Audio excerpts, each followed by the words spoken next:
자, 오늘의 미스터리 인물은요, 이분들의 원조 격이라고 할까요? 고은아, 문희, 김진희, 천입니다. 근데 저분들이 네 분이 공통점이 있어요? 공통점이 궁금하실 것 같은데 문화평론가로서 이 60, 70년대를 봤을 때 가장 미스터리에 어울릴 만한 4명을 갖다 뽑았거든요. 그래서 연예계에서 또 돌던 소문과 진실까지 확실하게 풀어보도록 하겠습니다. 네, 김현우 씨의 원픽이 아이유 씨잖아요. 아유, 이제 말을 잘못한 것 같네. 예. 이 1960년대에 아이유의 도플갱어가 있다면 그래요? 혹시 믿으시겠습니까? 아이유의 도플갱어요? 그렇죠. 아, 네. 현재 국민 여동생이 아이유라면 1960년대에는 국민 여동생 고은아가 있었거든요. 고은아 씨. 닮았는데요. 이미지가, 느낌이- 분위기가 코도 비슷하고. 이 청순하고 귀여운 이목구비, 또 하얗고 맑은 피부, 사랑스러운 분위기로 인기가 아주 많았는데요. 1946년 화목한 가정에서 태어난 그녀는 1965년도 네네. 영화 난의 비가로 데뷔하고 연이어서 영화 갯마을까지 히트를 치면서 톱스타 반열에 올랐습니다. 국민 여동생 엄친딸 이미지로 신인 때부터 승승장구했던 그녀는 이제 돌연 결혼을 발표하고 영화계를 떠나서 TV 드라마로 전향을 하게 되는데요. 이건 또. 혹시 이게 뭔지 보신 적 있나요? 요즘 이제 육각형 인간 많이 하잖아요. 이제 육각형에 가까울수록 좀 완벽에 가깝다. 누가 평가한 거죠? 이거 제가 평가했습니다. 사실은 이 고은아 씨의 육각형을 네네. 이제 제가 평가를 했지만 운에 대해서 얘기하시는 분들이 많아요. 이분 같은 경우가 등장했던 그런 배경이 바로 그때 당시에 톱스타라고 하는 신성일, 엄앵란 이 커플이 결혼을 했기 때문에 고은아가 나온 거예요. 신성일, 엄앵란 이 커플이 결혼을 했기 때문에 고은아가 나온 거예요. 엄앵란 씨하고 신성일 씨가 청춘 스타가 결혼했잖아요. 그러면 엄앵란 씨가 연기 공백이라든지 인기가 좀 빠진다든지 이런 게 생기잖아요. 품절력. 그렇죠. 품절력이지. 그러니까 제2의 엄앵란을 찾아야 된다. 그때 어떤 영화사에서 사진 한 장만 딱 보고 이게 누구야? 그러면서 찾아낸 그런 보석. 고은아 씨입니다. 고은아 씨. 이분은 그냥 연기라고는 생각도 안 해봤던 그냥 미대생이에요. 그래요? 그런데 예쁜 미대생으로 소문이 나 있었는데 그것을 보고 영화사가 가가지고 설득을 갖다가 엄청나게 한 거죠. 근데 이제 첫 작품이 난의 비가. 비가. 거기서 상대 배우가 신성일 씨입니다. 연인 관계로 나오는. 근데 이제 신성일 씨랑 고은아 씨가 22편을 같이 찍었다는 거예요. 우와.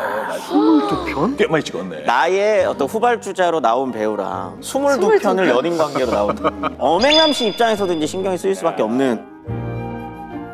신성일 씨가 또 이제 막 데뷔한 배우니까 너무 신경이 잘 써졌고.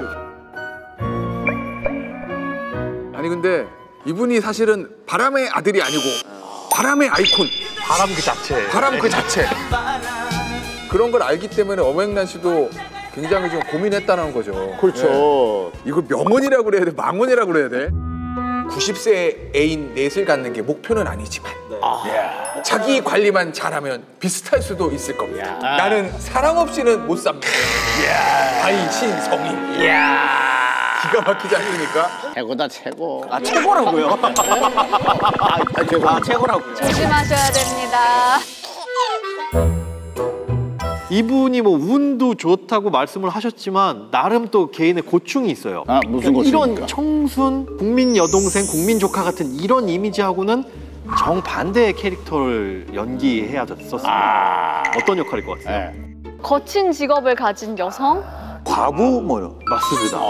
단골 역할이 바로 과부였구나. 1965년 갯마을에서는 물질하는 과부, 그 이듬해 66년 물레방아에서는 빈촌의 젊은 과부.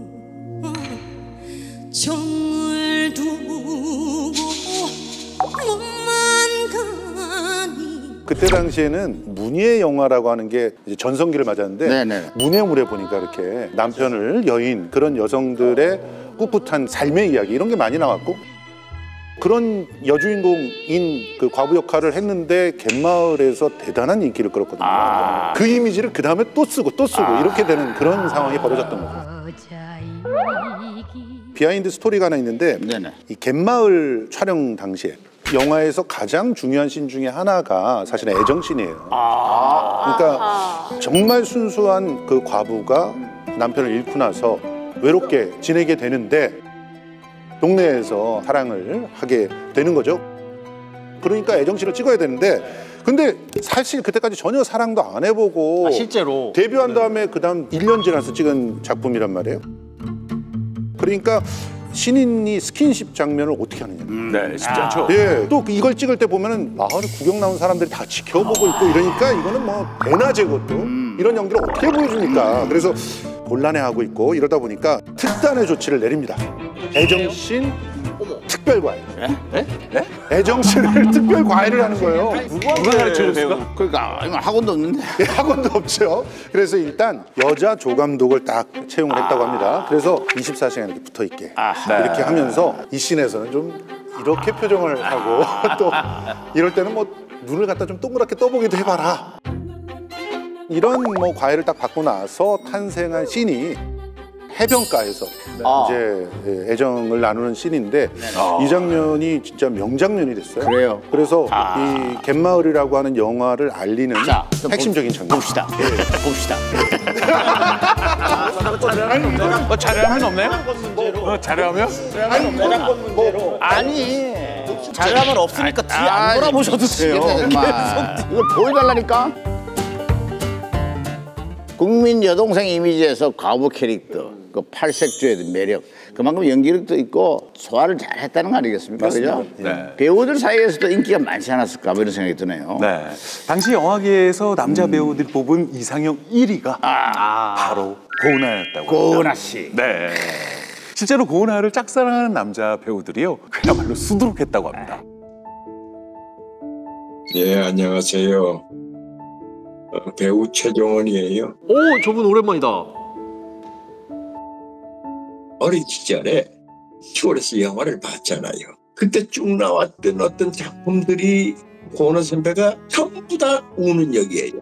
애인인데 버림받고 시부모인데 구박받고 막 쫓겨나고 뭐 이런 역을 하셨는데, 그때 어릴 때 제가 생각했던 게 내가 나중에 커서 여자를 만나면은 저런 여자를 만나서 내가 보호를 좀 해줘야겠다. 어머. 내가 보호를 해줘야겠다. 저 당시엔 그럴 수 있을 것 같아요. 보호 본능을 일으키는. 그게 하나의 여인상이 됐어요. 내 마음의 여인상. 아이고. 이렇게 인기가 많았던 고은하는요, 영화계에서 갑자기 사라지게 됩니다. 영화계를 떠나서 TV 브라운관으로 이제는 진출하게 된 거죠. 영화계에서 과부역만 맡던 그녀가 드라마에서는 과연 어떤 역할에 도전했을까요? 오. 유경수 여사. 예. 유경수 여사. 야.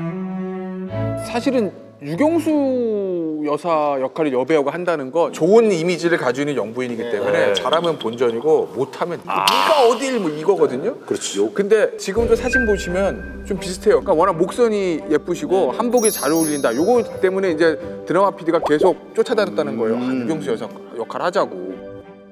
결과적으로는 저게 대박. 그러니까 역대로 가장 잘 어울리는 유경수 여사 역할이었다는 평가가 좀 있다고 합니다. 예, 맞습니다. 그런데 드라마 전에 이미 이 두 분이 만난 적이 있었어요. 의외의 인물이 그 두 분의 만남을 성사시켜줬는데 바로 이분입니다. 앙드레긴. 이 고은하 씨가 당시에는 이제 모델로 여기에 참석을 하시게 됐고 유경수 여사는 그 패션쇼의 귀빈으로 참석을 하셔가지고 이때 만남이 이루어졌는데 일단 이제 용기를 내서 이제 영분이 오셨으니까 인사를 건네게 됐는데 유경수 여사가 한국 여성의 자랑이십니다. 한복 드레스 입은 그 자태를 딱 보고 감탄을 하셨다고. 고은하 씨는 연예계 생활 중에 그날이 가장 설레고 떨렸던 상황이라고 합니다. 영화사랑 출연료 문제로 좀 갈등을 겪던 일이 있었는데 막 옥신각신하고 있던 와중에 한 남자가 딱 들어와서는 달라는 대로 그냥 줘! 달라는 대로 그냥 줘! 끝! 정리하고 나가버리더라고요. 그리고 어느 날 이제 영화 촬영 도중에 갑자기 위경련이 와가지고 굉장히 아프고 힘든데 뭐 영화사 직원들을 그러거나 말거나 촬영을 강행해버렸습니다. 그런데 여기서 앞서 말씀드린 그 남자 또 등장합니다. 나타나더니 촬영 취소해! 바로 그 한마디에 진짜로 촬영이 바로 철수돼요. 그 왕자님 도대체 누구였나요? 누구십니까? 그 왕자님이 이제 네네. 고은하 씨의 남편분이 되는. 그래요? 가장 잘 나가던 영화사, 합동 영화사. 합동 영화사로 많이 예, 들어봤습니다. 대표 곽정환 씨. 합동 영화사라는 곳 자체가 되게 유명한 곳이에요. 유명한 지금도 영화사. 유명한 곳이고 이때 배우 박중훈 씨가 네네. 나중에 영화 배우 하고 싶어가지고 합동 영화사 앞에서 빗자루질하고 했다는 이야기가 있을 정도로 네. 든든하다. 기다려 아저씨. 근데 결혼을 하고 나서 자기 신세가 여왕에서 무수리로 전락했다. 아, 그래요? 이런 고백을 하셨어요. 왜요? 왜냐면은 예. 남편은 워커홀릭이에요. 그러니까 그야말로 충무로의 대부가 될 만큼 정말 일을 열심히 하셨던 분이고 네. 그리고 자기는 이제 집안일은 기본적으로 해야 되죠. 네. 그런데 남편이 일을 갖다가 막 던져주기도 하네. 일을? 일을 던져줘. 내가 이거 좀 못한 게 있는데 이거 좀 해줘. 그리고 집에서 그렇게 기획회를 많이 해요. 아이고 미치는 거지 그러면. 이러면은 사실 부인의 입장에서는 거기에 매기기도 해야 되고 또 뭐가 부족한 게 없나 이런 거 돌아보기도 해야 되고 네네. 그러면 영화사 직원들 되게 미안해 하잖아요. 그때 저 지금은 이제 무술이에요 이러면서 농담을 했다는 그런 얘기가 있어요. 무술이에요. 이제 뒷바라지 하고 있다는 거죠. 그러니까요. 근데 사실 그 1970년대는요 책받침에 누가 들어가느냐 그게 여배우들의 인기의 척도였어요. 80년대도 그랬어요. 예, 당대를 대표하는 배우들이 많았지만 고은하파 또 한 분 있습니다. 문희파. 문희파. 예, 솔직히 저는 누구예요? 문희파. 눈치를 보세요.